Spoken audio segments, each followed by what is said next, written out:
Hey. Oh, hey, what's up? It's coming. What's coming? It. What? The Tyrod Taylor cover band week 4 recap.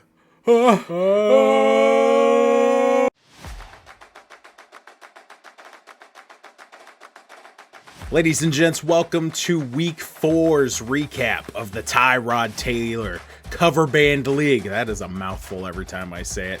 And we are joined with a very prestigious guest, the only undefeated champion left in the league. Ladies and gentlemen, I present to you the owner of the Killer Kowalskis, Alex Koala. What's up, guys? Happy to be here. I'd like to thank my mom and dad for the talent they instilled in me. Just kidding. Naturally dominating. I'm gonna have to go like week by week, but I'm pretty sure you've averaged about, other than maybe like 1 week, 160-ish per week. Oh right, yeah. I've been up there in totals. It's like I got to 169 finally, and it took all my guys just to That was wild. go into the limit. And To we'll score that many points and lose is crazy. we'll get to that here in a second. But before we get started, is there anything you want to address on the table, or should we just get into it? I think we should just get into it, man. Roger that. I don't know if you have anything to look at on your end, but we are going to start off with Lou Boy versus Pardon Me. In the very first matchup, which even though it's the first matchup, it might as well be the most dramatic matchup of them all, because he literally won, Pardon Me literally won by less than a single point to beat down the Lou Boy and retain his championship status. It's a rough go of things for the Lou Boy, unfortunately. Yeah, Landon's struggling, boy. You just look at those point totals. You see the Malik Neighbors. He's out for the season, right? I didn't dream that. Yeah, out for the season. Yes. AJ Brown is having problems. He apparently doesn't like his quarterback and is posting cryptic tweets and all sorts of stuff on social media. All sorts of drama. Jordan Love showed up in a tie. The Green Bay Packers tied the Dallas, I was going to say Mavericks, but the Dallas Cowboys. Just an absolute crazy matchup. Is there anything that stands out to you when you're first looking at this? Oh, just the fact that it came down to a single point. And I mean, Landon's got a decent roster, and it just hasn't worked out for him. And it just seems like it's a tough go for him the last few years. You know, the first year with us, and yeah, going on the sophomore season. Oh yeah, no, last season we had a little bit of we could blame it on the fact that he missed like the crucial rounds of the draft, as me and him stated in his episode. This year he's just cursed, man. There's no other way to really say it. He's getting injuries whenever he plays players in crucial situations or needs something. It just doesn't happen for him. We were even talking in the chat during the Green Bay and Dallas matchup, and Javonte Williams had like 3 or 4 crucial opportunities where the I keep saying Mavericks, the Dallas Cowboys, all they had to do was run the ball and he would have probably got a touchdown. No, instead they decide to make Dak Prescott the main character of the NFL and throw another one and another one. Obviously fantasy isn't the main thought for these guys, but it's like they had the opportunities there, they just didn't take it for a typical running back situation, and it seems like Landon keeps falling into those kind of situations more than anyone else in the league. Right. There were so many times in that game, going back to Williams, Javonte Williams in that game, is like I thought he's gonna run it in, or it's like, oh, okay, this is what we're doing. There was one crucial situation where I was like, here you go, Landon. They're set up perfectly for a run, and Dak Prescott just pops it in there. It's like, okay, never mind, we're good. It was a false alarm, everybody. Yeah, but just doing his best Patrick Mahomes impression, dude. Right. But if you look at these, like, other than like a standard week, neither team did bad or anything like that. Even with Pardon Me, Derrick Henry didn't show up for this game, unfortunately. 7.8 points, that's rough. But yeah. J.K. Dobbins in their Monday night caused the dramatics. It came down in clutch, and he literally got just enough to push Pardon Me over the edge, which I love games like that. Obviously Landon's having a rough season, so he would have liked to win that. But as a fellow 1-3, I love those kind of matches, whether I win or whether I lose. It's funny because Landon, I'm speaking to you for a second while I'm recording this video. You said if Malik Neighbors hadn't got injured and a couple of other things had gone your way, you would have had a generational performance. And I don't know if I would have called that a generational performance. I think there's only one team you can call a generational performance this week, and we're going to go ahead and swap over to that because do you have any final comments on this match? No, I mean, all I will say is it was a nail biter. I mean, it does kind of suck for Landon to be on the losing end of that. But that is kind of what fantasy is about. Kind of the nail biting games. This is what makes it exciting. Exactly. It's kind of cool to see something come down to the wire like that. It's like it is fun. And especially with as much trouble that he's had to push the champ to the brink, to the absolute limit. And, it coming down to that Monday night game, that's still going to be some excitement that you can find in there. With having such a difficult season, you kind of just got to do that to not psych yourself out. I know it must be a rough time. I know you might just be like, well, what's the point? Especially with the Malik Neighbors injury on top of everything else and AJ Brown, whatever he's doing. you might want to hang on to him because if that drama continues to spiral, he might be on another team by the midseason. I'm not going to say I've heard stuff, but I've heard stuff. Looking at the this, you might enjoy this a little bit. I got one final thought for Pardon Me's team. It's good to see Patrick Mahomes back in Patrick Mahomes fashion. That's all I'll say about that. In the MVP rankings of fantasy points this league, there are two people that stand atop, and one is Patrick Mahomes. The other is Puka Nacua, who was a part of a historical generational beating that one of us received this week. Oh. Puka getting 37 points in that game. I mean, my gosh, that's better than most of the quarterbacks in the league this week. I mean, that's. Oh yeah, no, that's crazy. You can look at that performance, see Matthew Stafford's 42.9 and Puka Nacua's 37, and understand that if Matt Stafford didn't have Puka Nacua, we'd probably have a different story on our hands. Oh, for sure. And then Ashton Genty having the game he did, finally, the breakout. Yeah, no, and looking down this list, it was one of those ones where I knew what my fate was going into Monday night because that generational performance of 224 points, dude. I've seen people's screenshots on social media of like, do you guys think I have a chance and stuff like that? And there have been ridiculous scores before. I don't think I've ever seen this scored in one of the leagues that I'm a part of. And so no, I can't even be mad. Matthew Stafford with his ridiculous performance, James Cook being James Cook, Quinshon Judkins. I'm actually really happy for the Cleveland Browns that out of the three running backs they could have in Ford, Sampson, and Judkins, they found their lead running back sooner rather than later. It didn't take a half a season for them to go through progressions and figure it out. And it makes me realize that whenever I was analyzing Travis or Cleveland Chubbs' team earlier in the season, I was wrong about two things. One, Sampson wasn't going to be the one who's going to get the start. I think Quinshon Judkins has already locked that up pretty tight. And two, I said I wasn't going to trade for Marvin Harrison Jr. And ladies and gents, I traded for Marvin Harrison Jr. He's my boy. I had to get him. You guys know how I like my players. Tyrod Taylor's literally the name of the league. Well, I had to get Marvin Harrison Jr. because he's one of my faves. But yeah, no, just looking down this list, it's breakout performances. We were all waiting for Ashton Genty to come out, and we all love a story of people living up to their potential and becoming the superstar we know they could be. And I'm not saying one performance against the Chicago Bears does that, but it's nice to see it finally start happening. It takes a game sometimes like that to force them out of the area. And even though the Las Vegas Raiders are going to Las Vegas Raider, it's good to see him, not just completely flop in his first year. We're seeing that spark, and we can see that talented running back that he is. Right, and it's kind of interesting because a lot of these rookies get a lot of hype, right out of the draft.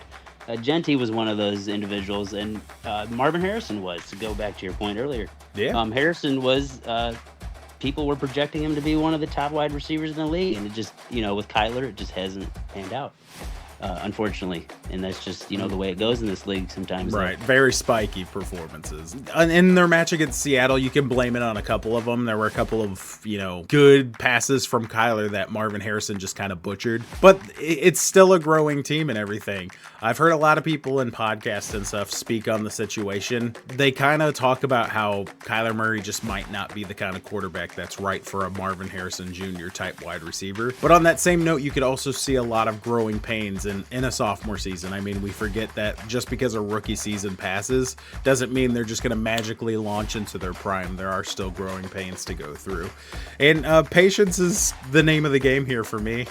And that's why I had to lock up Marvin Harrison Jr. because this is my first time playing in a keeper league. And with him going into his third year, I had to snag him up and make sure that if he does launch out in that third year, he was going to do it for my team. That's kind of the thought process behind that. Moving on from Travis's team, do you have any thoughts about my team? I'm obviously a little bit biased and everything. I'd like to hear some of your thoughts on how you thought my team did. I think you're doing great. I think you just, like Bijan Robinson, obviously a beast. Jacobs, beast. I mean, you had a lot of great performances, and your bench. Like I remember, I was texting the group. Like your bench was depressing to look at. Whenever I saw just the performances, the points you left on the table. But I mean, obviously, you only got so many slots to use. You got to pick and choose what you're gonna do in that situation. So it's just unfortunate, but you do have a great team, and I think you have excellent depth. It's just a matter of who clicks during a given week, it's just that's the cool thing about this week is I was looking at that and I was like, oh no, Debo's not going to put out this amount of point and Garrett Wilson's not going to put up this amount of point. But one, it wasn't by much, and two, it's cool to see that I have big numbers on the field and big numbers on the bench. There just happen to be bigger numbers across the aisle on the other team.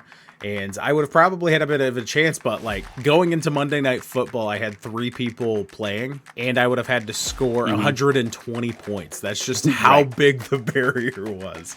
And so I'm proud to see how it goes, like playing the matchups and being smart about it. Justin Fields going against Miami, I decided to put Jalen Hurts on the bench because for no other reason than I looked up Jalen Hurts' career versus Tampa Bay and stuff like that, and he tends to struggle. He proved me wrong, but he didn't have the performance that Justin Fields did against Miami. And so some of those things worked in my favor, some of them didn't. And like you said earlier, that's just the beauty of fantasy football. I don't think it necessarily, a lot of people probably beat themselves up over making wrong decisions, and I do that quite a bit, but I don't think it questions your knowledge of football or anything like that. You're literally betting on someone else to perform. Right. And that's a hard thing to do.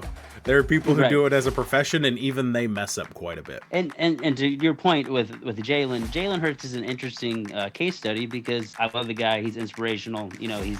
He was benched for Tua at Alabama. Right. So I mean, he's come from a lot, but he does have a lot of talent around him that kind of is a great supporting cast. So it's difficult for him because he's got Saquon and they got the tush push and all that. It's just hard, I think, for him to build up a lot of big plays. I mean, he had Devonta Smith, and Devonta Smith has kind of disappeared too, and AJ Brown. I don't know what's going on there. It's like what's going on beneath the surface with this team in some aspects, Right. No, it's hard to say there's a chemistry issue because they're one of the only 4-0 teams left in the league. Right. But like he's not your typical quarterback. He doesn't pass for 300 yards a game and get multiple touchdowns. He and his team just find ways to win, and I think that's special. For a long time, and you'll hear this from a lot of sports analysts and stuff out there, Jalen Hurts isn't a great quarterback. I disagree, but he's a field general more than anything. He knows what to do in various situational areas. If he needs to do that deep pass, he's shown he has the capabilities to do so. But he also likes to do a lot of that work with his legs, and that's actually one of the reasons why I drafted him, is because he does a lot of work with his legs. It ends up, evening out that 120 yards passing per game. And so I have an appreciation for Jalen Hurts this year that I didn't in previous seasons. And obviously you can't deny him because he's a Super Bowl champ, but in other ways too. I think this man's disrespected, and obviously I benched him, so I can't really talk too much. But Justin Fields' comeback, even next week where Jalen Hurts has to to go against a tough defense in the Denver Broncos, whereas Justin Fields is going against the Cowboys. It's all about playing matchups, and there's a very good chance that obvious choice could blow up in my face. That's right. Fantasy football waves hands in air. Yep. The Cowboys could turn into the 85 Bears. Right. I will say there is no excuse for Joey Sly, and I'm getting rid of him as soon as possible. The waiver's clearing a bit, and I -2 points. Imagine if I would have somehow closed the gap and I lost by like a point or two, and I'd be like, oh my god!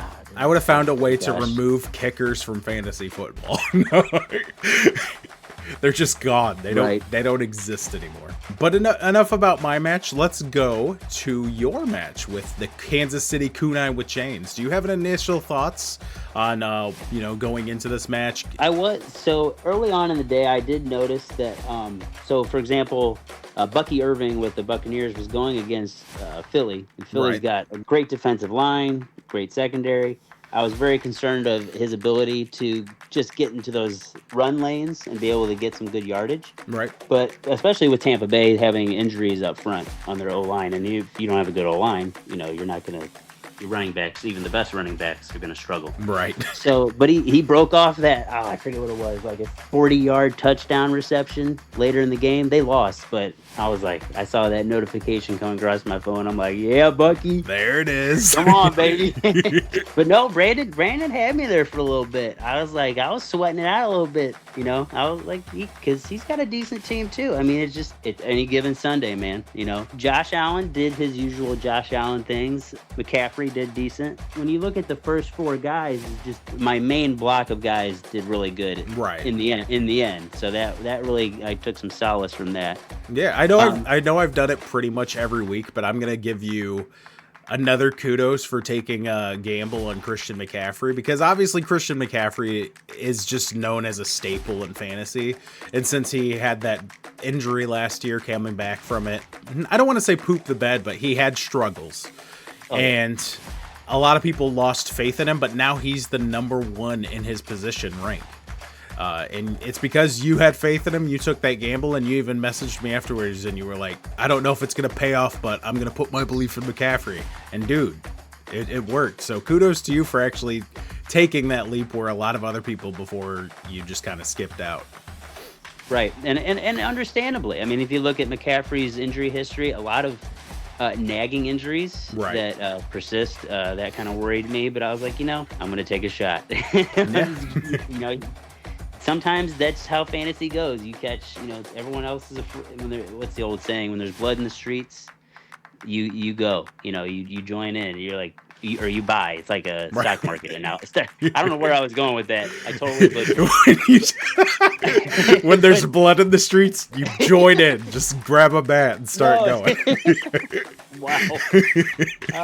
It's the greatest line of fantasy. I can't even talk. I'm so flustered now. A metaphor of fantasy is, if there's blood in the streets, grab a bat. Join them.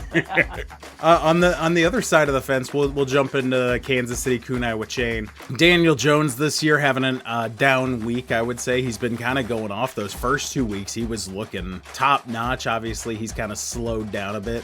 And I mentioned that now that he has an O-line, he's not getting sacked every 5 seconds. Daniel Jones has a chance to show exactly what he's made of, a chance he didn't have with the Giants. And it's easy to say that because now Jackson Dart's over there looking good and everything like that. But it's cool to see Daniel Jones thriving, even though these past couple of weeks haven't been exactly what we thought they would. Saquon Barkley obviously hasn't been performing the way we thought he was going to, and he hasn't done bad. I know he had that 9.5 against the Rams, but other than that, he's been doing pretty consistent. He just hasn't had that big blow-up game, and I think that's why we're all kind of looking at him and judging him a little bit.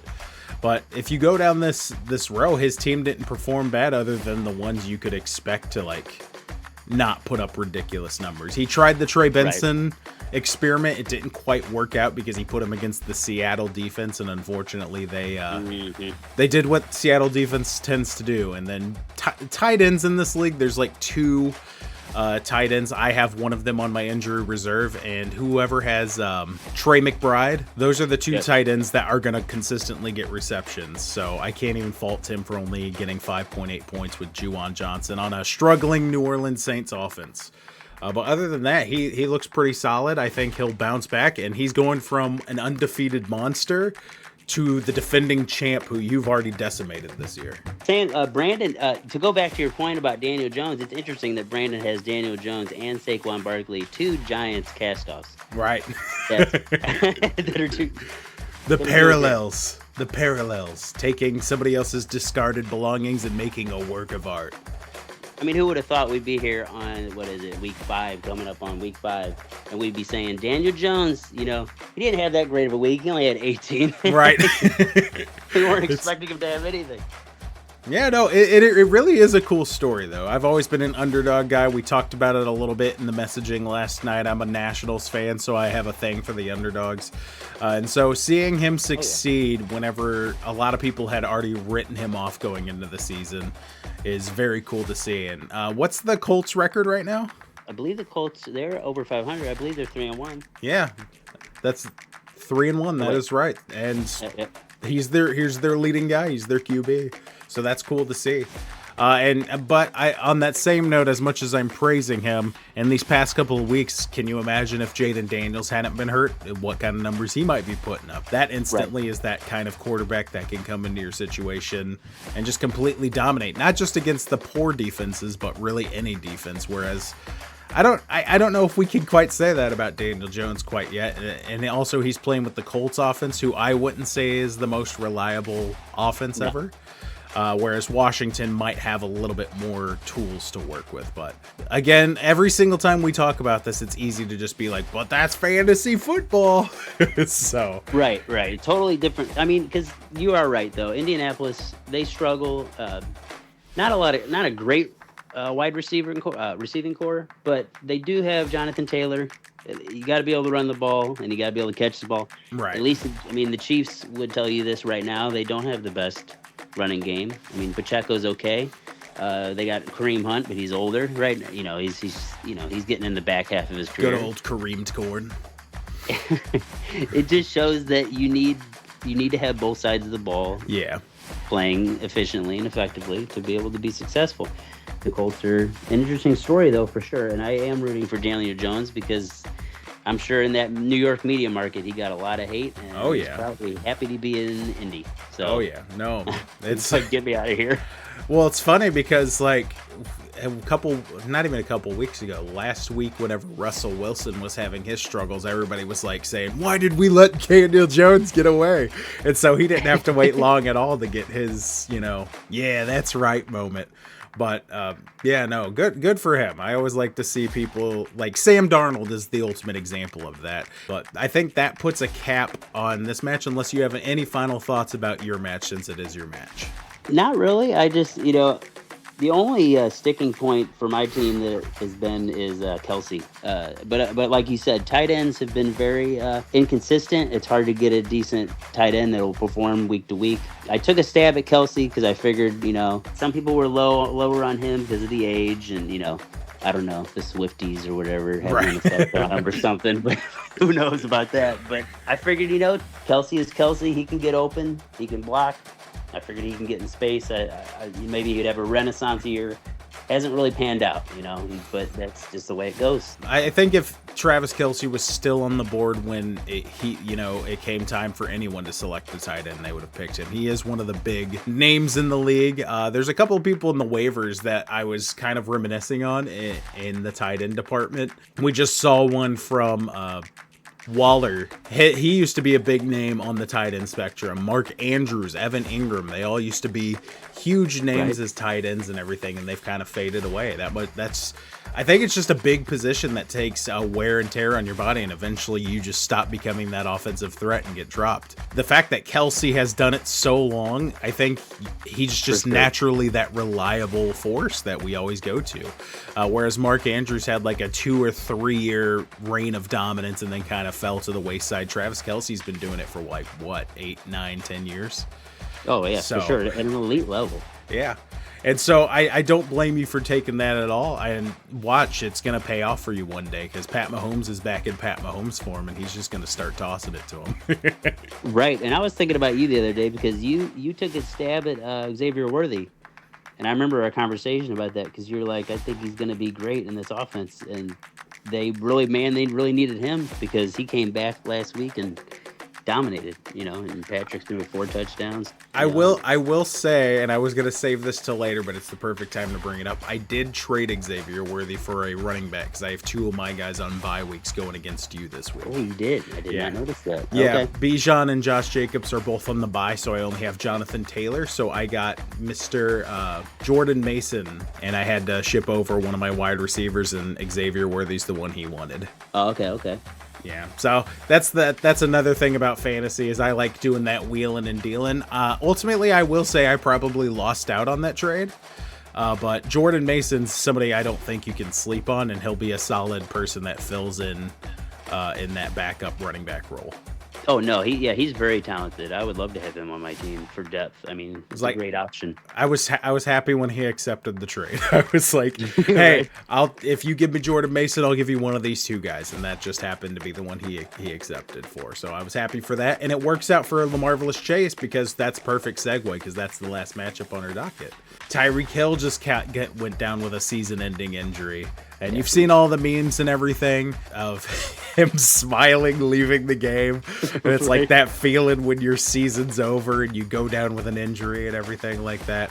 But Tyreek's gone, and he has now got I don't want to say a sizable hole in his wide receiver, but Jacoby Myers isn't exactly the most reliable wide receiver to go along with Jamar Chase, who has Browning throwing to him at the moment. So I think Xavier Worthy will fit his team quite nicely. But let's look at the score for a second. Punishment Incorporated having a little bit of a rough week, particularly from the Green Bay Packers minusing 5 points away. So even if he had been able to mount a comeback towards the end, he was already fighting at a deficit.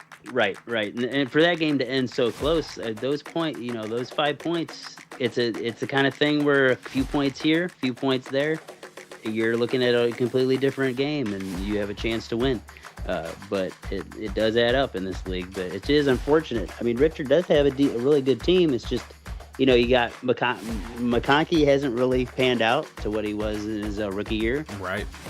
Gibbs hasn't panned out. Herbert's great. He's doing decent. He's got Bowers. Bowers is struggling too. I mean, it's like the number that keeps drawing our attention, and I'll go ahead and tackle it right now, is Dak Prescott's 44 points left on the bench. And right. I will say I cannot blame him for that decision, because hearing about the Green Bay versus Dallas Cowboys game, all we heard all week is Green Bay has one of the best defenses in the league. They're going to absolutely destroy the Cowboys. And then for Dak to come out and have a performance like that, would you trust him or Justin Herbert going against the Giants in theory? Like, Giants don't have a bad defense by any means, but just the way those two games were built up, there was only one right answer, but apparently there's not. Because Dak Prescott was like, we have to win this game. And obviously it ended in a tie. But, man, both of those quarterbacks put up ridiculous performances. Josh Jacobs put up a ridiculous performance. And unfortunately, that decision also, led to the Packers giving up a ton of points, minusing 5 points in a league where we just saw a match that ended with less than 1 point between the two of them.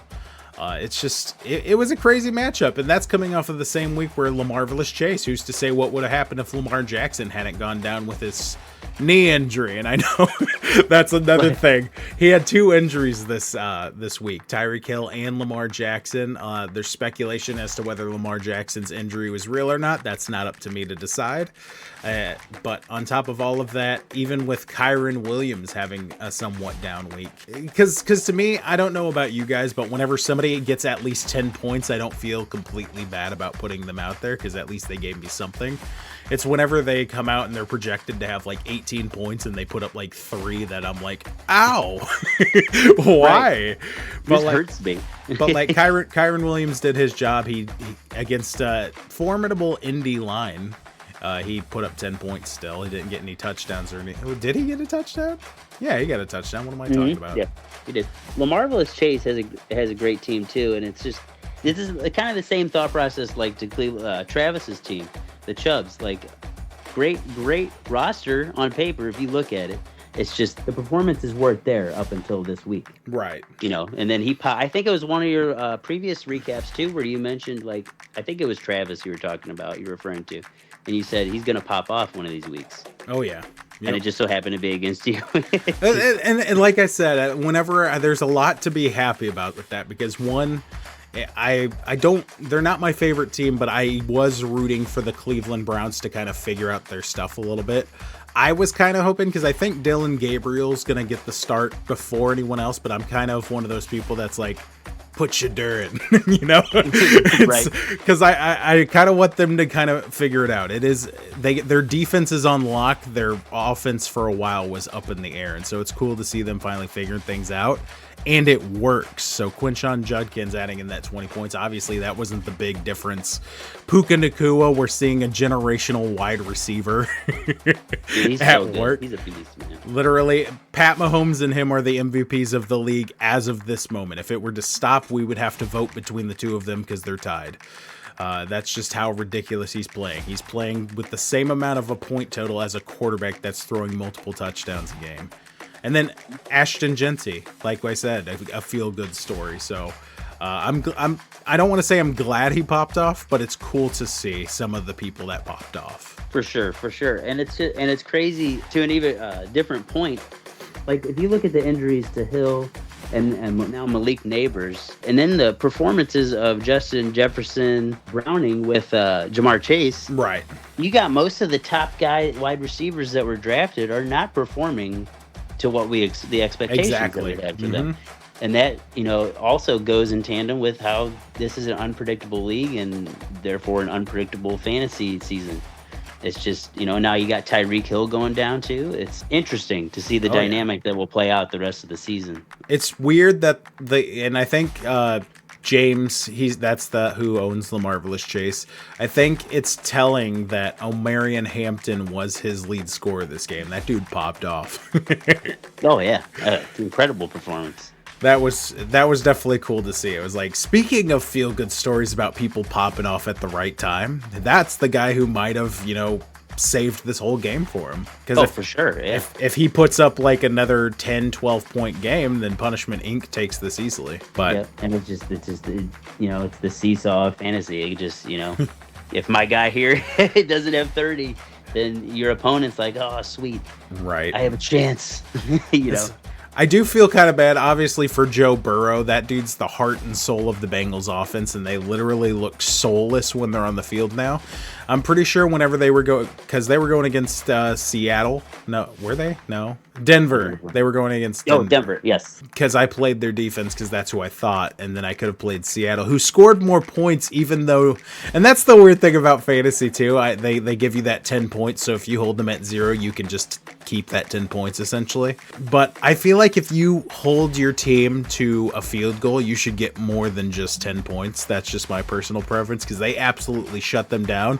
But it's almost like a little bit after halftime, Cincinnati just gave up. They didn't have anything. Whereas if Joe Burrow was out there on that field, he wouldn't let that happen. He'd be fighting all the way till the end, whether they were up by, whether they were up or whether they were down by 40. And I think that's what this offense is missing, because obviously you could take a backup quarterback and throw to Jamar Chase and Higgins, but it doesn't look like they have life in them. And no.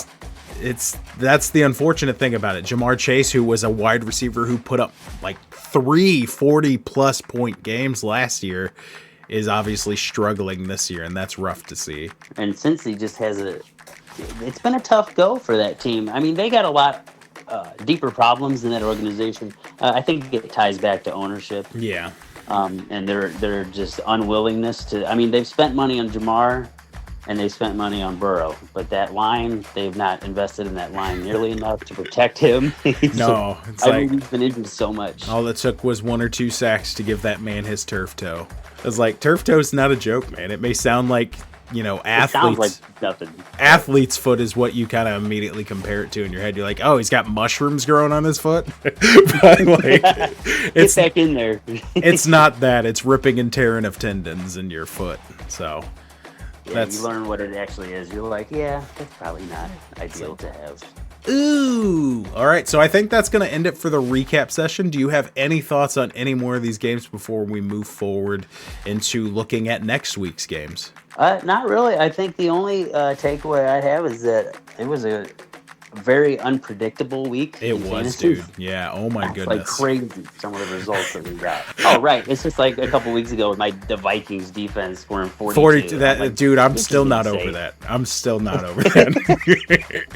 It's insane. It's like that's all Travis was missing from his team, and even he had a Lions team that scored 24. So I can't even say that. Anyway, let's get over here. I'm gonna start crying here in a sec. Right? It's like if your defense scores 24. That usually is like, oh my God, that's awesome. That's the thing where the other defense only scores like 4 or 5, so it doesn't really even out or anything like that. Cut into it, yeah. That's why your 42 points was a big deal, because Michael's defense, the Steelers, still put up 24, and it still didn't touch it. I was like, holy crap, that's ridiculous, dude. I was going to say, that game was interesting, though, because me and Michael, we were in the championship last year. Yeah, dude. So that was an interesting rematch. I thought that was an interesting dynamic, so early into the season. Yeah, the champions go up that early against each other. That was a fun matchup. It's like, and obviously here I have it up on the screen right now, 165.8 to 129.1. You put the beating to him. Josh Allen came and did his usual thing. At this point, we shouldn't expect Josh Allen to really ever have under 30 points.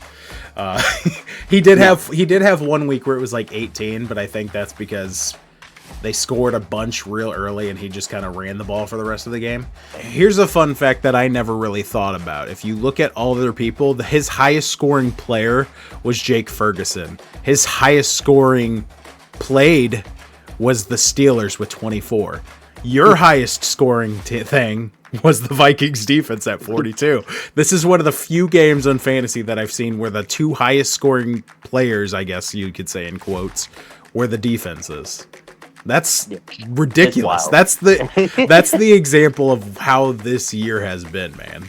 It's just so crazy. It's fun, though. It's fun because every week you don't know what's going to happen. Right. All right, so we're going to look into next week's matchups now. We're going to start with the first one, and that's us. I think this is the first time I've had a guest where we are playing each other that week. The Zan State Fur Assassins versus Killer Kowalski. Undefeated versus 1-3. What do you think about this match? I think this is a more interesting match than the projections say, because you had such a successful week last week that I don't think it's really reflecting the numbers here, the projections. Right. I think you're going to have a way better performance than these projections are giving, because you got to kind of read the tea leaves with some of this stuff and look at the matchups and stuff. I think you have some more favorable matchups on here. Yeah, I'm also waiting for Jordan Mason to come over because it doesn't process until 11 o'clock tonight. So correct. I'll also have Jordan Mason. I'm picking up a tight end out of waivers. I will not say who. It's probably not who anyone's thinking. But I got a couple people coming, and so I think I'll be prepared. It'll definitely be an interesting matchup. I'm kind of annoyed that it caught me on the bye week where 2 of my best players are out, but I'm still excited to see if those people can step up and go in there. Like Deebo Samuel's been solid this year. Justin Fields and Garrett Wilson both playing in Dallas. I'm expecting that to hopefully have at least one connection touchdown and Garrett Wilson to have, 272 yards. No, but yeah, no, I'm excited to see what happens, and hopefully it's just a good match, if nothing else. If I lose, hopefully it's a good match. It is very unfortunate to have Bijan out in your bye week and to have Tucker Kraft out. And to have Josh Jacobs out. Yeah, and Josh Jacobs. And DK Metcalf. Oh yeah, after the game he had, who would have thought he likes playing in Ireland? That's what I was saying, dude. He's a little bit Irish apparently, because he had himself a fun time. Another point I wanted to make about your team is Jonathan Taylor. I feel like, I don't know if people would agree with this, but I feel like he's a sleeper running back. I feel like people just forget about Jonathan Taylor. Yeah. I mean, the dude is consistent week to week, and I think it's because I think it's just a symptom of playing on the Colts. I think it's you're kind of a victim of who you play, the team you play on, and you don't really get the coverage that, like the bigger markets of the New Yorks and the Los Angeles teams get. I think he struggles from that. I mean, just to have that as another back, having a 1-2 punch at running back is so vital in fantasy. Like that's why a lot of when your draft strategy is usually, hey, I'm going to take my high reception guys at wide receiver first, or your running backs first. You really got to have those positions down. Right. I do have one final question about your team before we go to the next matchup. Since you're a Mizzou boy, Luther Burden III, I was tempted on picking him up. You ended up picking him up, and I'm glad you did. By the end of the season, do you think it's going to take a couple of years to get there, or do you think he's going to be one of their main targets by the end of the season? I've actually gone back and forth on this. I think it will take him a year or two. Yeah. If I had to answer, because he's got a lot of talent around him with Adunze, Moore. They got Colston Loveland as well. They just got a lot of. It's a unique system that the Bears have, and it's hard because another reason is Luther's very he's a gadget guy, like jet sweeps, and right. You got to have a lot of motion involved to get him free because he's not a traditional route running wide receiver. But I have faith in him. He was great at Mizzou. He was a great player. A lot of talent. Yep. No, I had to ask though because Luther Burden III has become one of my under the radar. I appreciate that football player. I'm not much of a college football watcher, but I claim Mizzou as my team, and I'll tune in occasionally. That team they had last year was one that actually drew me in quite a bit. And I think his boy Brady Cook is playing with Tyrod Taylor right now and learning from them in New York. So that go ahead. And Harrison Mevis, the kicker, he's on the Jets, and Armand Membu, their O-lineman, I think left guard, he was drafted in the first round as well. So Brady Cook, Armand Membu, and Mevis are all with Tyler Taylor all together. Yeah, baby. Yeah. I was no, that whole QB situation. Tyrod Taylor, Justin Fields' style reminds me a little bit of his style. Mm-hmm. I think that's the perfect quarterback for Justin Fields to kind of hone his skills a little bit. Obviously, the concussion was a little bit of a setback, and that's unfortunate. Right. And I don't know ultimately what their plan is, because I know a lot of teams out there didn't sign Justin Fields because they viewed him as a bridge quarterback, somebody who would just be a placeholder until they find their QB of the future. And so I don't know what the plan is there, if Brady Cook's their plan for the future or anything like that. But I'm just enjoying the ride. As much as the Jets are going to jet, and that's a rough situation altogether, somehow on paper they have a great looking team, but they just can't win. Can't put it together. It's a really enjoyable team is what I'm trying to say. And I like it. Sauce Gardner, Quinnen Williams, and then, of course, Tyrod Taylor, Justin Fields, and Brady Cook. Breece Hall. I'm not going to talk about the Jets for too long, but Johnson, yep. I just wanted to give them a shout out because I really enjoy their team members, not so much the team, because unfortunately it's not a great playoff winning organization like it seems like they should be with the team they have. Oh, no, for sure. The talent that you on paper, they should be competing every year for a playoff spot. But what's the stat? I think it's been 14 years since they've been in the playoffs. Yes. That's outrageous. Hey, it's time to turn that around, because the reason why we have the Tyrod Taylor Cover Band League, and I think I explained this on a recap before, but if not, the reason why I appreciate Tyrod Taylor so much is that but around the time he was playing in the NFL, he had won a Super Bowl as the backup QB for the Baltimore Ravens. And, the Bills kind of snagged him up. They were on a playoff drought of 17 years, and it was the second year he was the QB. He brought him to the promised land, baby. That's why I appreciate Tyrod Taylor, because, he broke the 17-year playoff drought for the Bills. He was their starting quarterback and had a pretty decent year. Wasn't Tyrod Taylor also the quarterback that was on was he the one on the Chargers that had the issue with the rib injections that led to Herbert starting? Yes. Yep. If I remember correctly, yeah. That's been the rough situation, because, like I said, I appreciated Tyrod Taylor, and then he got injured the next season. The only one that I never got over was he was a Giant at some point. And Oh, he was. Oh, I forget about that. He was in a really good Monday night game against the Bills, I believe. Yeah, no, he was playing really good, and then he had one bad game, and they took him out for somebody else. It just seems like he gets opportunities, has to keep doing that on a weekly basis, and doesn't get that same long leash that a lot of other quarterbacks do. Probably because he's been in the league for so long and he is old, which is why there's speculation that he's probably going to retire this year. So hopefully, I don't want to say hopefully because that means Justin Fields would probably get hurt or something. But I kind of want Tyrod Taylor to be on someone's team when they get the dub so we can cement it before he retires. But yeah, I digress. Bring glory to Tyrod's name. Yes, sir. That's the Tyrod Taylor cover band league. He's one of my favorite players of all time, even though he doesn't have the same success as a lot of people out there. Just in case people were wondering about the origin stories of Tyrod Taylor cover band, I feel like I should explain it in depth like that. Heck yeah, gotta go to the backstory, man. Yes, sir. All right, we're going to look at the next game. We have Pardon Me at 3-1 going against Hunai with Chain, who is the reverse record of 1-3. And as we already talked about, Brandon has a decent-looking team, but that is a scary-looking team across from him with Pat Mahomes, Derrick Henry. He has Chuba Hubbard in, Justin Jefferson, Devontae Adams. Every single name I'm reading off is scary, bro. Jake Ferguson. J.K. Dobbins is all right, so I guess that's where we kind of hit the names that aren't scary but still formidable. Daniel Jones might be a name you could get scared of, but Saquon Barkley and Breece Hall is a low-key, pretty decent running back combination. Nico Collins is a solid wide receiver. I'm personally not a big believer in Ricky Pearsall, but he's got a lot of wide receiver comrades who are down at the moment, so he might be a main option, so that's... I hope you don't mind if I interject for a sec. This is post-production. I'm in the middle of editing this, and a huge blockbuster trade just occurred.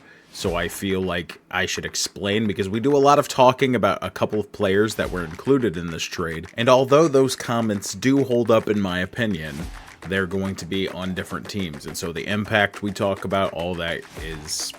included in that. Yeah, as you can see, the LaMarvelous Chase shipped Kyron Williams and Jamar Chase, two players that arguably haven't played up to their potential, over to the Kansas City Kunai with Chain for Jalen Waddle, who was in the waivers for the longest time, but to get some wide receiver depth and to get a wide receiver that's hopefully a little bit more consistent than a Browning fed Jamar Chase, as well as Alvin Kamara, who is very explosive, not consistently explosive, but will explode for 40 points from time to time. That's a nice little trade. It seems like some consistency at running back was shipped for consistency at wide receiver or something like that. I like the trade for both teams, but just keep that in mind going forward. Something to be positive about. Sam Laporta, I like Sam Laporta. And then Alvin Kamara, you can never count that dude out, especially against the New York Giants defense that's very inconsistent. So, pardon me, projected to lose. I think even if it had the full projections, I would still go with Brandon on this one. Mainly because looking at some of these matchups, like I was thinking, Denver has a really good pass defense, so Saquon Barkley's probably going to get that ball quite a bit. And I think if there was ever a week where he was going to have that big breakout week and be like, Saquon's back, it's this week. Breece Hall going against Dallas, are you kidding me? Daniel Jones going against an all-right Las Vegas Raiders defense that, like I said earlier, could go either way. Baltimore has no defense at the moment, so Nico Collins. These are some really good matchups, and I think if there's ever a week where his is going to explode the way, not quite the way Travis did, but maybe, this would be it. I wanted to say, too, what a story, Nico Collins, he kind of has been, probably the product of a struggling Houston team, though. But he does have a decent team, and I kind of share your opinion on Pearsall. I'd never have been really not too impressed, to be honest. I think he's a product of his environment, too, where 49ers are basically very, very slim pickings at the wide receiver position. Right. All right, here's a follow-up question. Would you select Ricky Pearsall or Devonta Smith going against Denver, who we just established has a really ridiculous pass defense? It's tough. If that was the question, probably Pearsall. Yeah, and so I can understand why he selected that, because I think his main wide receiver, Drake London's on a bye, so He's working with what he has. That's just sheer volume, like anticipation, Right. based on my answer there. Because I don't, Devonta Smith, when they've gone against bad defenses, he hasn't really panned out. So it's like, is he going to be that one that steps up in the clutch? Right. It's like, I don't know if I try. Him and, like we said earlier, him and AJ Brown it just hasn't been there. They've also played some decent teams to start the year too. Right. I mean, Kansas City's got a decent defense, a good secondary, and really great run defense. So I can't remember. Okay, that's the stat. Jacksonville, in the games they've played, I think they have 13 turnovers. So how do you think Kansas City's going to fare against that defense? I think they'll feast. They'll feast? You calling it? Yeah, I think they will. Fair, man. I don't know. Kansas City's an interesting case, though. They are. Well, they got Patty Mahomes, and you can never count him out. On top of... Right. Like, not even just because, like, oh, he's the elite quarterback. Just the way he runs an offense is unlike any other quarterback in the league, which is why he's so special, on top of having a cannon and legs. He's just... Oh, my gosh, yeah. If you made the perfect athlete in a machine, Pat Mahomes is a very close indicator of what that would look like. Derrick Henry might be the only other big, robust, fast man. Holy cow.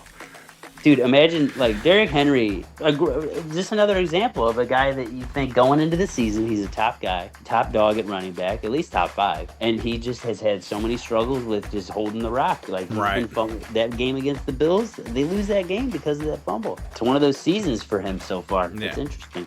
Do we know if Lamar's playing or not? I have not looked into it. If it's a legit I'm not going to say on the legitimacy of his injury, but if it is a hamstring, I would think they would play it safe. Right. With him being a running quarterback. Yeah, no, he's listed as doubtful, and his estimated return is not until next week. I don't know what to think of Cooper Rush running that offense. And so that's why I went back to the matchups seem to favor Brandon's team, is because Houston seems like a scary matchup against a Derrick Henry-led offense that doesn't really have a quarterback running it. Chuba Hubbard going against Miami's a good matchup. Patrick Mahomes, I'll take your word for it. Patrick Mahomes going against Jacksonville is a good matchup. Justin Jefferson against Cleveland, their defense seems to be mainly against the run, but that we've seen them block the pass before. Was Bosa on the 49ers the one that got injured, or was that the Chargers? I think you're thinking of. Now I'm trying second guessing. I think it's the Chargers. Yeah, San Francisco 49ers defensive end Nick Bosa suffered a season-ending ACL tear. Oh, it was Nick Bosa. So yeah, they don't have Bosa, but their defense is still pretty solid, so that could go either way. But the Rams are looking ridiculous, and with Puka Nacua opening the way on the other side, Kyron Williams running the ball, Devontae Adams is going to have plenty of opportunities. So that's a hard one to predict, especially with Nick Bosa not having that extra pressure added on. Ferguson against the Jets. Ferguson seems to be one of Dak Prescott's favorite targets. The other one is George Pickens, which I'm happy to see him succeeding after leaving the Steelers personally. I like me some George Pickens. But it's very hit or miss with the matchups on Pardon Me. I think the matchups definitely favor Brandon was the point of this little exercise.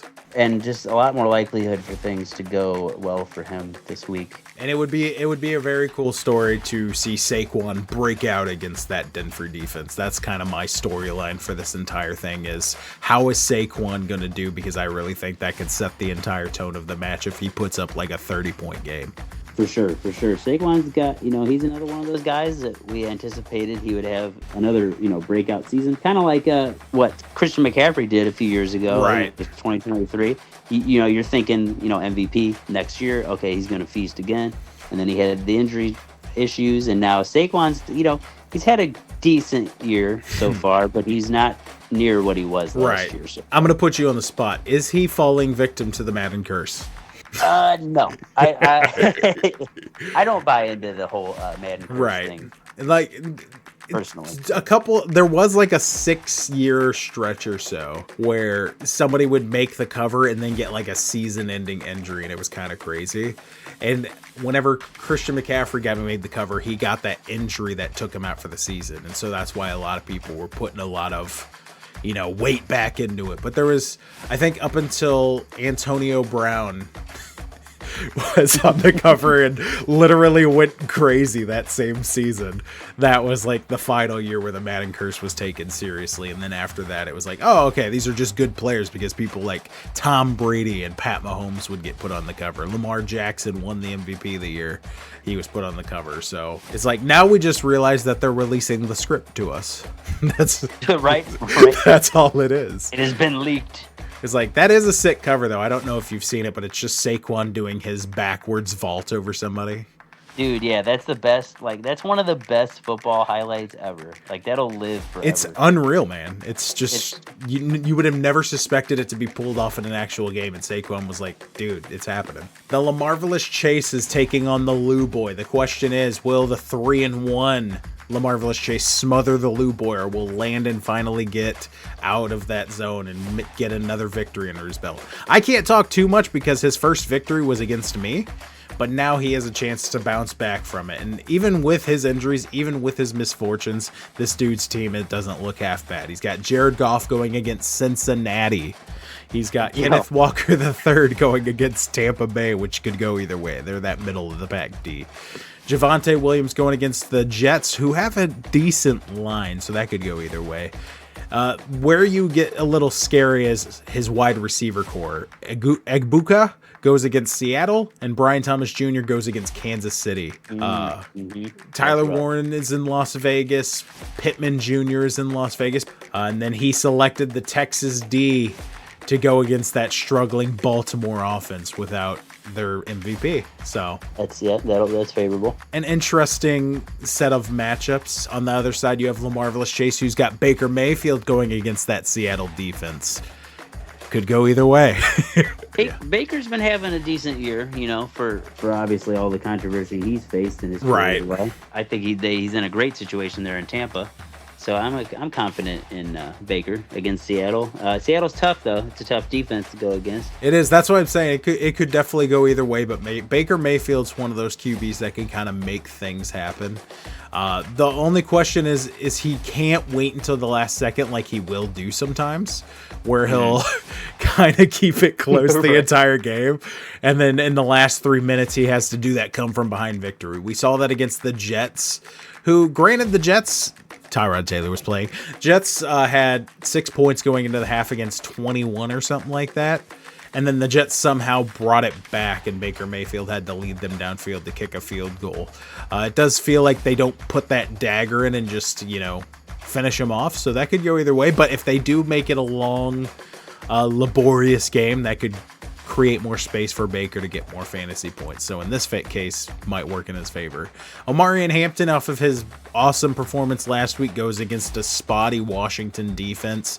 David Montgomery, the backup running back for Cincinnati, but puts up starting running back numbers sometimes because of how ridiculous Detroit is. Plus, he's usually that running back that'll punch it into the zone when Jamar Gibbs gets it all the way downfield to the goal line. Shakir, Yeah. I don't want to be mean, but it's Trey McBride will at least get you 10 points on a good day against the Tennessee Titans defense. He might get you 20. Jamar Chase against a Detroit defense. That's rough. Landon, according to these matchups, you might be getting a dub, but I don't want to ever count some of these players out. Like we said, this year has been extremely hard to predict. And I don't know. Plus, we don't know because me and Chase made a trade, and Xavier Worthy has not been put into the matchup yet. Kyron Williams, I don't know if he's gonna make a swap with some of the running backs or anything like that. Maybe get Jamar Chase out of there against Detroit. A lot of these matchups do favor Landon. Just seeing like even Jared Goff, like going against Cincy, on paper he should kill it in that game. Williams, Emeka Egbuka, a great pickup. He's been doing consistent. He's got a decent team, right? And then you said he switched out Pittman, right? He got a trade. Yeah, he traded Brandon. Let me look at Brandon's team. I can tell you who he traded. Cam Scattaboo for Pittman was the trade that just happened between them, though. Scadaboo's a good player to pick up too. Yeah, no, for a second there to make up for the bye week, I was trying to get Scadaboo. The asking price was understandably too large, so that's why I backed out. Because the Lou boy is on tough times right now, and he's trying to win. We're all trying to win, so I get it. It's a business, but me and the LaMarvelous Chase worked out a better transaction, which is why I now have Mason. Yeah, that was a good pickup. Yes, sir. Now, finally, the generational scorer, Cleveland Chubbs, going against Punishment Inc. Cleveland Chubbs officially pushed their way out of that 1-3, or I guess it was 1-2 last week, logjam that was happening, and now we are going to see if he can expand on it. Going against an always formidable Richard. It does look like Richard's waiting on a couple of waiver claims and stuff to fill out flex and everything, but he has a way of just selecting the right players at the right time. If some of the people who haven't been panning out, like Brock Bowers has been having a slow start the season, Ladd McConkey, we have already mentioned, kind of show up, this could be a very interesting affair. Not if Cleveland Chubbs has the same kind of showing that he did last week, but I think it'll be a little bit simmered down, especially since Matt Stafford's going against an unpredictable San Francisco 49ers. But Puka Nacua is going to feast, I think, whether it's just by getting receptions or doing what he does. That doesn't necessarily mean it's going to reflect fully on Matt Stafford's stat line, though. Oh, I just wanted to say, too, for Travis's team, under the radar running back, James Cook. Oh, yeah. Every time I'm watching a Bills game, so I can monitor my MVP quarterback, Josh Allen, I get so frustrated every time they hand off to James Cook. But the man is a beast, dude. He's consistent. He's proven to be a reliable option. Oh, yeah. In fantasy. Yes, sir. No, he's week after week, he's putting up a consistent number. And that number just happens to be 20 this year. The dude's crazy. And I don't want to say he's the heart and soul of the offense, because that's Josh Allen. That's why he was the MVP last year. Regardless of what the stats say, I know there's arguments out there, but he is the MVP of his team and was the MVP of his league. But James Cook really is the one that can get them going if there's a slow start and everything, because he fights on every play. And it's weird, because I'm going to use a baseball analogy. And there's always players that I dub this with, and it's the ultimate compliment I can give somebody. On his team, he is the David Eckstein, because this dude... That's actually a great way to explain to say it. Gives 110% on every little thing. David Eckstein in baseball, he would get walked. He's running to first. No matter what it is, no matter how sure the out is, no matter how routine the play, the dude is giving his best effort. James Cook is always doing that, and he is making things happen more often than not. Right, and that was a great comparison. And another thing too is Buffalo, for how great they've been as a team the last couple of years, they just didn't have a consistent running game. And now the last few years, James Cook has come into the fold, and they're a lot tougher out. You could say James is cooking. Right. James be cooking, bro. Another thing I wanted to say about Richard too, his team, he's just a victim of just underperforming. Like, if you look at his team on paper, Prescott, great, had a great year last year. Gibbs, always reliable. Achane, always reliable, unless Tua is throwing interceptions or fumbling the ball. Ladd McConkey, we thought was going to have a great, like you said earlier, though, rookie years don't correlate to a good sophomore year. Right. And that's proving its point right now. And then you got Jackson Smith and Jigba. That was a great pickup. I had him last year, and he was excellent. Is Brock Bowers in his second year, too? Yes. So he's got two people that might be going through that sophomore slump. Right.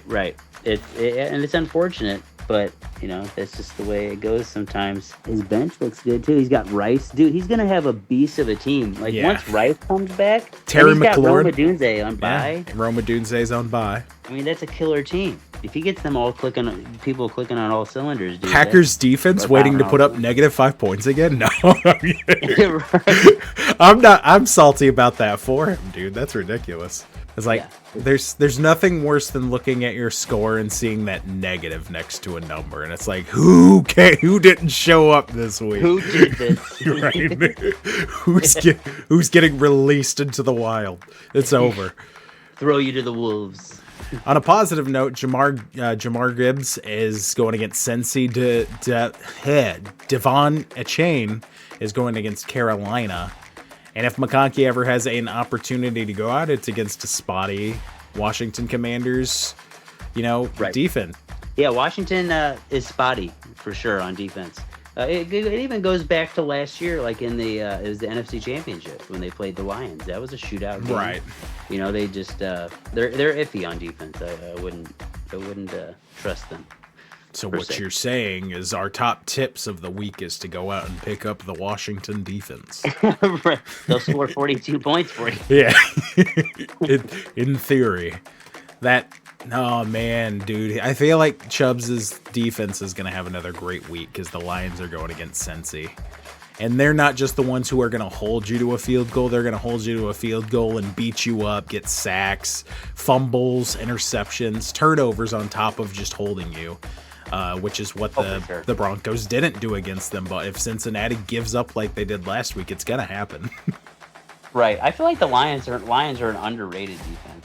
Dude, they beat you up. Like, there's just something about Detroit teams, dude, where they're not afraid to just get in there and beat you up. It's like a couple years ago when Dan Campbell was hired on. He's like, we might lose every game, but we're going to destroy you. Yeah. Oh, yeah. They're going to make sure you feel the game afterwards. You're going to feel it tomorrow, bro. Yeah.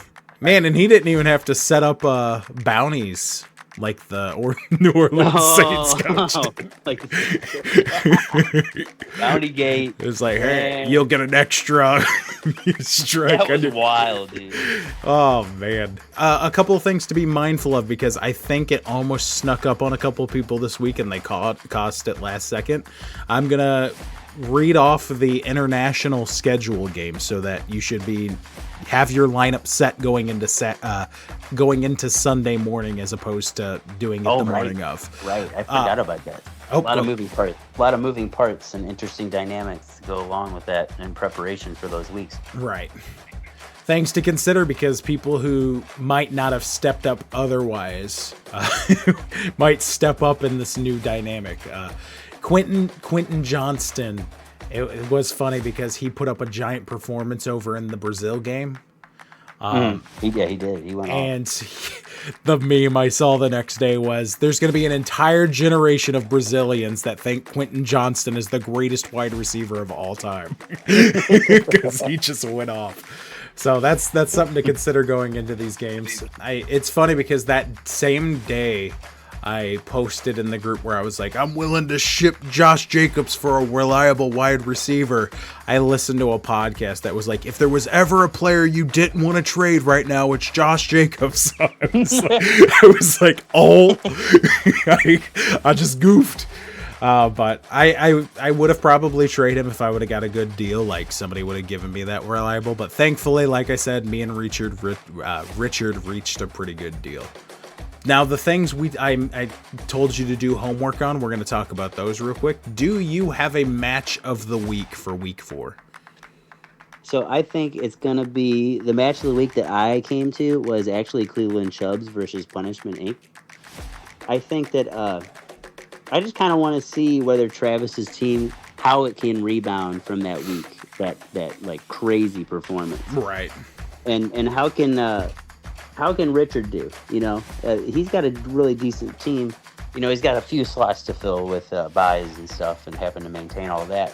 But I think that's like a 2 versus a 4 matchup as well, standings wise. I just think that's an intriguing matchup for sure. Just to see whether Travis can uphold last week's performance or not. Right. Yeah. To keep the momentum going, if those players are going to have a sudden drop off or if they're going to keep producing big numbers. A couple of them have stronger matchups than they had last week. Are they still able to fight through that and produce? It's going to be cool to see. For sure. I'm going to be a little bit greedy. I think our match is going to be the match of the week. Mainly because it might be because even though I got absolutely decimated, I cannot stress that enough. My team still performed very well, and they performed about the level that your team provides on a weekly basis. And so I think it's going to be a gunslinging matchup. I think we're both going to put up a ridiculous amount of points, and I'm either going to get humbled or I'm going to get proven right, and I'm ready to see which one it is. Dude, right? It's one of those weird games where it could go either way. Like, you could see either outcome. Plus, I also kind of want to see how my team does without Bijan and Josh Jacobs. Can we still be formidable, even though we got hit with the bye bug really hard? That's really telling of your team as well. Whenever you're going through these bye weeks, are going to be tough, and dealing with injuries on top of that, that's really telling of what kind of depth you have on your team, right? And how you can perform. You can feel like you can sleep it well at night, knowing, hey, my team. Having trouble sleeping because of my fantasy team. Right. But anyway. No, it really is therapeutic, though. I get what you mean by that. And it's like, if you have that depth to where you can, make it through the storm, so to speak, you'll be good to go. And I think you have an opportunity here this week. I think so, too. It'll be a fun matchup. It's like, I'm ready to see how my team performs. I'm ready to see how your team performs against some favorable and unfavorable matchups. I think we have a healthy mix on both sides of both of those. Some of our matchups are rough. Some of our matchups are, I hope my guy drops 45 points. But oh, for sure. Yep. But I'm just eager to see how it plays out. And I truly believe that I could put the 1 in your record or go to the opposite of your record and have 4 losses. It'll be a beautiful sight to see, man. This will be a battle for the ages. Like, it's David versus Goliath, but is David really David?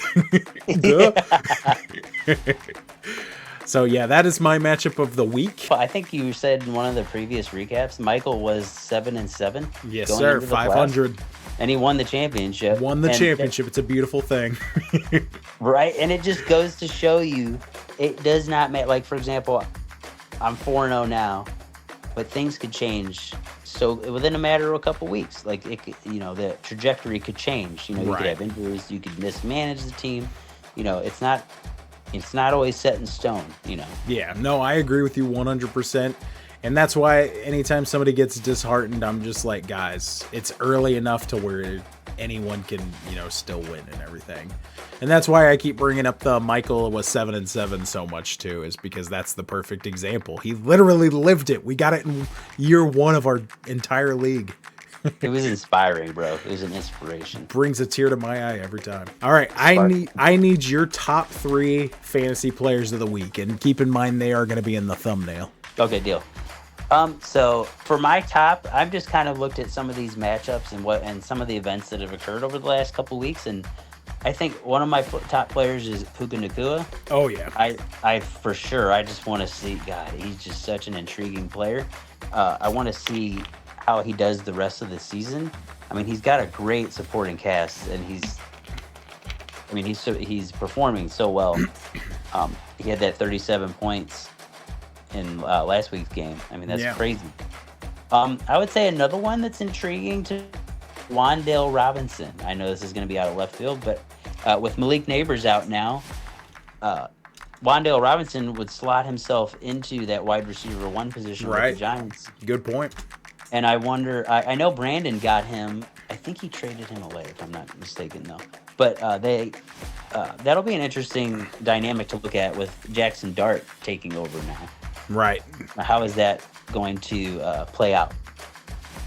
And then my third was... Wan'Dale Robinson is currently in the waivers.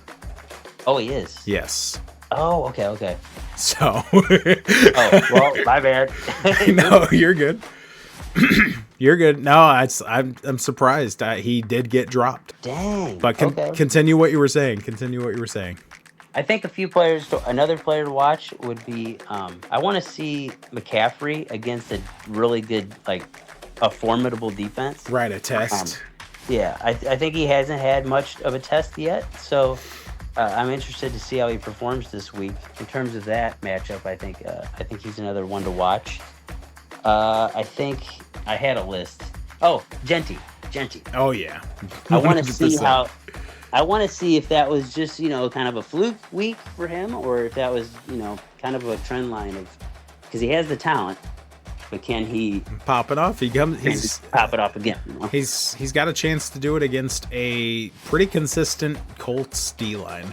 Yeah, the Colts iffy. Yeah, iffy, but they're consistent. They're consistent. Yeah, they're not the worst in the league for sure. Not the Colts. I don't have a list prepared. I'm doing this off the cuff. I have a couple, and yours are going in the thumbnail. These ones are just ones that I'm personally interested in. Big Marv Harrison Jr. going against the Titans. If there's ever one where he's going to have a big week, it's going to be this week.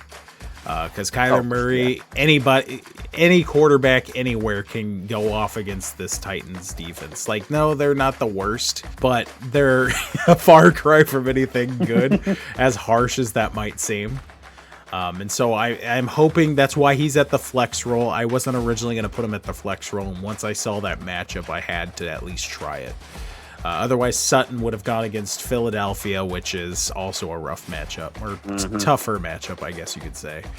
Another one who I am looking at is Saquon Barkley, because as I said earlier, I really think this is his opportunity to go off. They're going against a Denver defense that specializes in the pass defense, and they're okay on the run defense. And so if Saquon Barkley is ever going to break out and have his way with somebody, it's going to be Denver, in my opinion. Obviously, that's just an opinion, and I don't get paid to do this, so take that how you will. But I'm sticking to that story. And as weird as this sounds, I know we were just talking about Genty. I think a player that we are going to have to look out for on the Las Vegas Raiders is Brock Bowers. I think we are going to see him receive the ball very handily against that Indianapolis defense, who specializes, at least from what I've seen this year, more against the run than against the pass.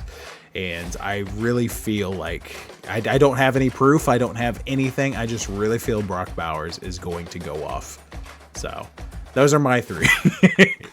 Yeah, that's a decent group, dude. Saquon for sure. What's wild to me is they're whatever it is, 4-0, and they haven't had most of their playmakers pop off at all. Right. That's wild. If they get Saquon going and AJ Brown and Devonta Smith, and even if Goddard can come back and be the form he was a few years back. Hey, don't count AJ Brown out. He's been popping off on Twitter. Right. Need to put the phone down, man. Yes, sir. Get that back-to-back Super Bowl championships. I think this is going to be a very intriguing week. Like I said earlier, I think a lot of the bye week, like a lot of the moving parts of a lot of these teams that we're noticing, and a lot of the injuries, and how we're trying to see each team manage it, is going to be an interesting dynamic to examine. Oh yeah. It's gonna be a fun week. I think we're starting to get into the meat and potatoes of the season for sure. Right. We're going into all those, like you said earlier, we're going into all the scenarios that are going to test a team. It's not just who can outgun everybody now. It's going to be like, can you win without these players? Can you win without this player? Can you go win whenever your opponent has better matchups than you do? And I'm here for it. I'm here for all of it. I'm ready for, here, let me go to the standings real quick. I'm ready for this to break open right here, and I'm pointing to the bottom four of us, and I'm ready for this top part to get shifted around a little bit, because it's coming. There's a storm coming. The storm of brewing. Right. Dude, it's so fun. Dude, it is fun, though. It's like, I can't help but notice, because I definitely did not have the most points scored against me, and I can't help but see it creep up into that 600 range from a single game. And I'm like, dude, Travis, you hurt me. You hurt me. You hurt my soul. Oh, man. All right. So any last final thoughts going into this week, or anything you want to say to your fellow leaguesmen? Break a leg. Just kidding. Don't break a leg. Be like Tyreek. Oh, now I feel even worse saying that. Oh, man. Malik Neighbors. Oh, no. There's a lot of knees popping out. You can see memes where they're like, fantasy turns you into a horrible person. And it shows the video of the guy being like, "That's a broken hamstring," and he just like high fives his buddy. Yeah. I'm like, this is not the dark depravity that I want to go down into. Like, even noticing yourself saying it sometimes, like how I was talking about, like, yes, Tyrod Taylor's gonna get to start, and it's at the expense of a guy who had a concussion. It's like you feel bad. It's like, yeah, afterwards I was like, well, I don't want Justin Fields to have CTE or, you know, have long-term effects from his concussion. I just want Tyrod Taylor to play. Or right. I don't want this guy to have any more points in the game so I can win. So I'm glad he broke his foot. But am I? Yeah, right. You just feel bad. You're like, oh, man. What have I become? Yes, I asked sir. Landon last week, and I'm going to ask you, if there was a single fantasy player that you could add to your team, who would it be? It would be Bijan Robinson, for sure. Yeah, it would. Everybody wants some Bijan, baby. Dude, that would be wild. Having friggin' it's like on your hot dog of a team, you want to add a little Bijan mustard. Get a little Polish sausage, right? Instead of a Nathan's, right? Instead of a Nathan's, I dig it. I just want to say I look forward to this week. I think a lot of intriguing matchups. And as Mortal Kombat, they say in Mortal Kombat, fight. For a second there, I thought you were about to be like, I just want you guys to know, I love you. I love you guys. It's like, oh, that was actually really nice. But no, I do love you all, but I will beat you. It's gonna be an interesting week, guys. Don't get depressed. It's early on. It's rough. Injuries are there. Underperformances are there. But guys, we are not even in midweek or mid-season fashion yet. We'll get there. Hang on. We got this. You know, and get ready. I want you guys to swear to me that you're gonna be good. Swear to me.